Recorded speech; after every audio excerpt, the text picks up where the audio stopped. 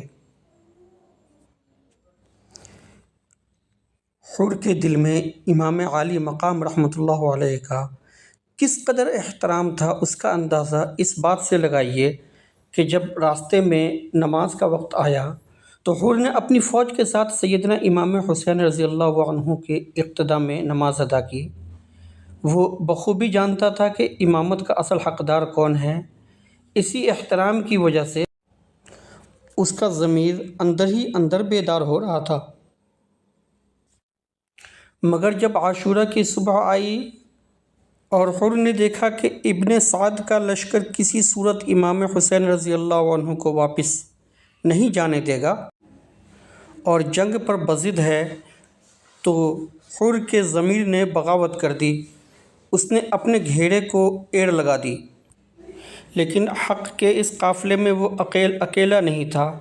اس کے اس حق پرستانہ فیصلے کو دیکھ کر اس کے بیٹے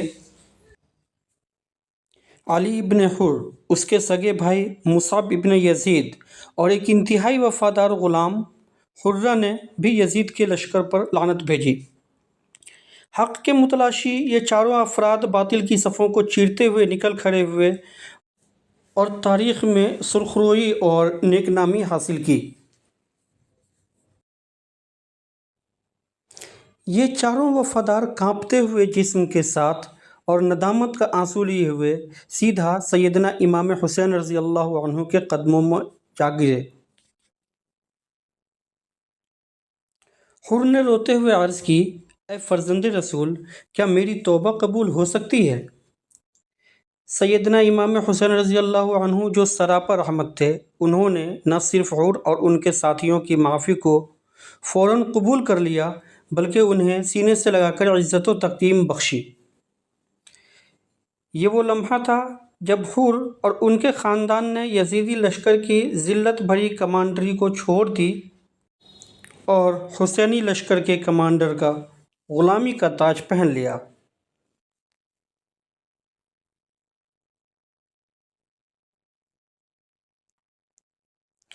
اور پھر جب وفا کے یہ چاروں پیکر میدان کربلا میں اترے تو یزیدیوں پر قہر بن کر ٹوٹے۔ حر کے بیٹے علی، بھائی مصعب اور غلام قرہ نے بہادری سے لڑتے ہوئے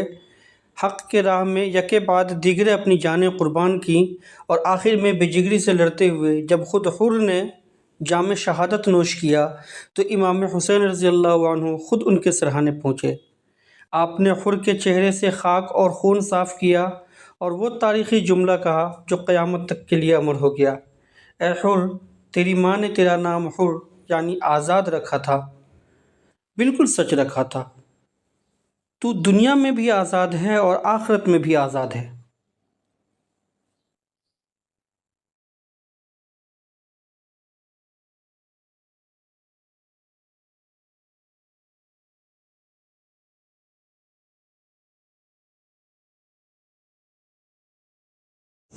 محرم الحرام کے اس سیریز میں ہم نے اب تک جو بھی بیان کیا اسے نہایت سادہ اور عام فہم انداز میں بیان کیا ہے،